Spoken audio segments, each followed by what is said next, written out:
Karl Marx once joked that the capitalists will sell the rope to the hangman who hangs them because it was profitable to sell the rope. Isn't there kind of a sense of hypocrisy here that the Republican Party, which is the anti-tax party, is imposing tariffs on other countries? Absolutely. And I'm glad you noticed it. I only wish other people would.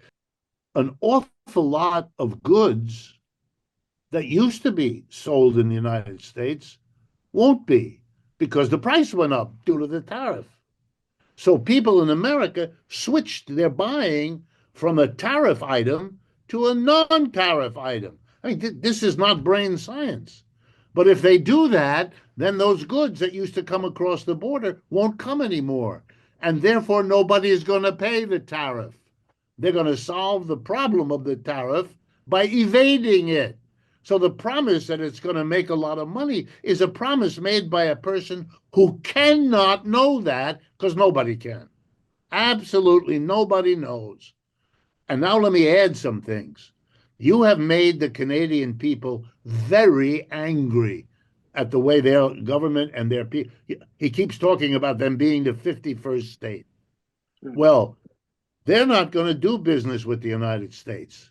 They're going to wonder what are they going to do next? Hike the tariff again? I don't want to be dependent on the United States as a market. I'm going to do my business somewhere else. One of the most important things Canada sells to the United States is oil and gas.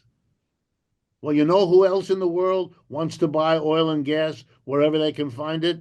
The Chinese. And Chinese. all the Canadians need to do is offload it in Vancouver, which is Canada, and take it across the Pacific and they get to China. That's where it's going to go. The Chinese will pay for it. And the Canadians will say, since the Chinese have never threatened a tariff, the Chinese have never suggested Canada become a province of their country, that's a safer bet. Very Well, dangerous what Mr. Trump is doing. Very. but just on that note, Professor, because yes, there are with the tariff threats, with the tariff war, or the Trump's tariffs. There's two arguments that emerge here. The one that you just mentioned, the fact that that this could end up with the U.S. pushing its allies like the EU, like Canada, to strengthen their ties with China, which also could make Brics much more influential.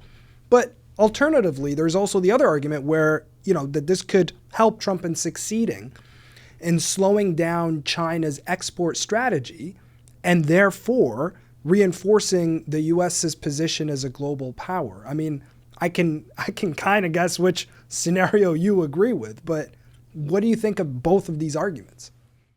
Well, China has for some years now reduced its exports to the United States because it has been devoted to improving the diversity of its export markets precisely to undercut any effort by the United States government to weaponize its trading position. So, what you just said might have been true 10 years ago, much less the case now. China has been trying to reorganize its exports so that they go to its fellow BRICS countries and not to the United States or its major allies. And they've been very successful in doing that. They're going to continue to do that. And if Mr. Trump puts tariffs, well, they'll have to do it faster, which they have. Look, they've been doing this now for almost 20 years. It was 20 years ago that you began to get, under Obama and even under Bush, the recognition that China is the competitor, China is the adversary, China is growing faster. I like to remind people for the last 30 years, the average annual rate of growth of the American GDP has been about 2.5 to 3% per year. Over that same period, the average growth in the GDP of the People's Republic of China has been 6 to 9%. That's why the Chinese are what they are now. If you can keep up a differential like that for 30 years, the gap between any two countries disappears. Over most of that time, the United States had one or another policy in effect to try to slow down the Chinese and to speed up the Americans because they saw that in their national interest, Republicans and Democrats alike. It did not work. And their decision now to hype it up more by adding tariff war and trade war, I don't see, I mean, it makes no sense to me. The, the Brics are too big. They can all trade with one another. They can kiss the United States goodbye. That's how the disparate. It's almost as if I were crude in my humor, I'd say the United States is now rushing, but it's too little and it's too late. You waited too long. So much, and here's the irony, which you will enjoy, and I hope your audience does.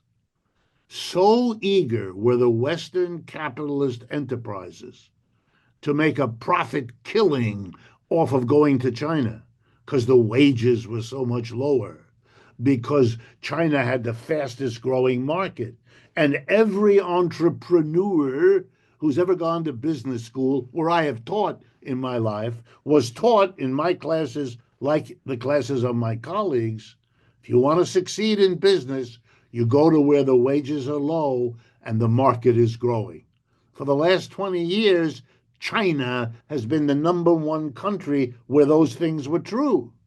And so the capitalists went there and helped build the Chinese economy, which they now recognize is an enormous danger for them.